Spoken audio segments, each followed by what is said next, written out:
Hello friends, this is the chapter 7th, cybersecurity challenges, and in this chapter we are going to discuss about all aspects of cybersecurity, India cybersecurity. And you have seen it's a very important topic. Every year almost one or two questions are asked from this topic.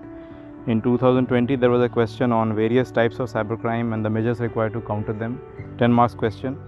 In 2019 there was a question on Cyber Dome project. And in 2018 there was a question on data security, BN Shri Krishna committee report, 15 marks. Friends, in 2017 there was a question on potential threats of cyber attacks and its prevention, its security framework prevention.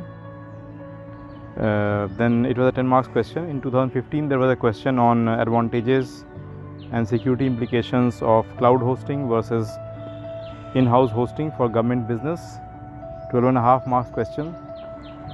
Again in 2015 there was a question on National Cyber Security Policy 2013.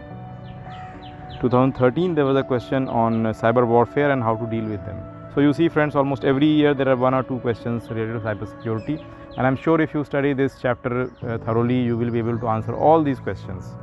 So in this chapter we first introduce why cyber security is important. You know, today everybody has a smartphone in his hand, and India's most of the business are dependent on internet. So the protection of this infrastructure is very important for India's safety and security and its business is economic interests.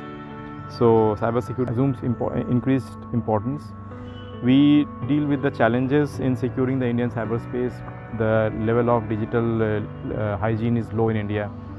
There are other challenges of infrastructure and so on. We then move on to the cyber security threats in India. These threats are comprised of cyber warfare. Cyber warfare is by state actors, and then cyber terrorism by non-state actors.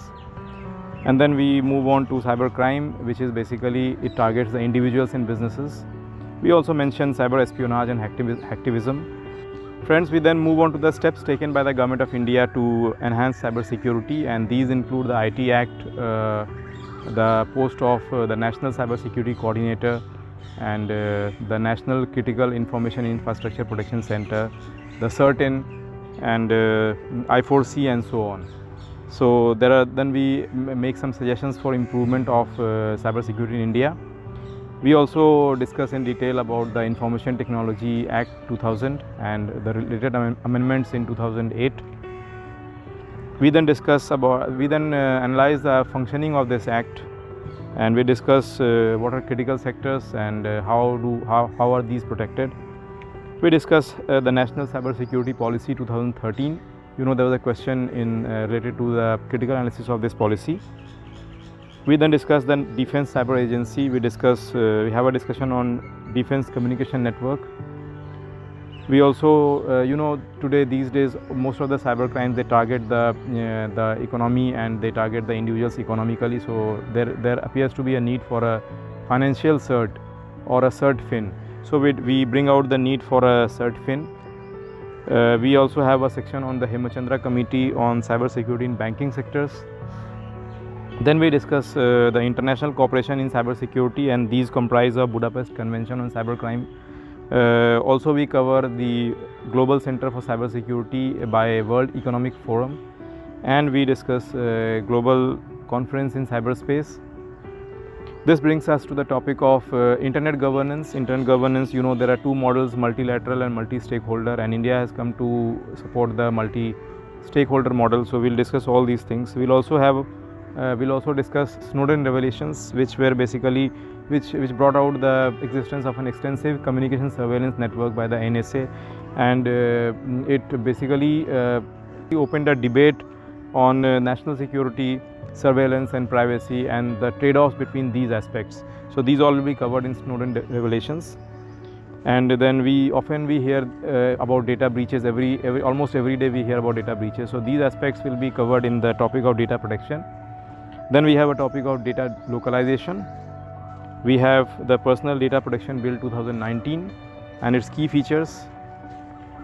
We also critically discuss the Data Protection Bill 2019. We list the differences between the 2019 bill and the draft Shri Krishna bill of 2018. Friends, we recently In December 2020, we had the National Security Directive on Telecom sector, and in this, as per this directive, telecom service providers are required to buy only certified telecom products, those products which have been certified by the Government of India to be safe, to prevent their misuse for transferring data from other countries. We have a section on Aadhaar and related judgments of the Supreme Court. We also have the DNA Technology Use and Application Regulation Bill 2019. Friends, though DNA technology is not directly related to the cyber crime or cyber security, yet it opens aspects, or is related to aspects of individual privacy, and also I think I have included this chapter also in this topic in this chapter. We also critically analyze the DNA bill. Then we move on to net neutrality, the concept of net neutrality, and we discuss the draft national e-commerce bill.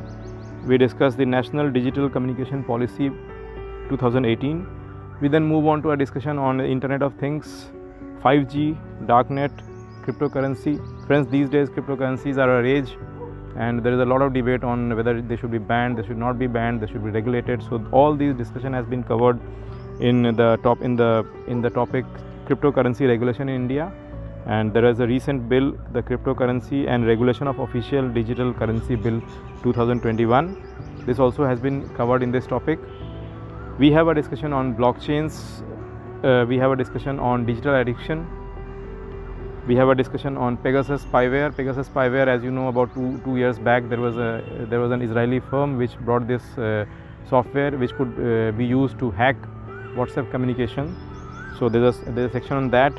There's also a section on cloud storage, cloud computing and edge computing, and the chapter ends with a discussion on artificial intelligence and how it can be misused to create security challenges for India. Thank you friends, hope you enjoy the chapter.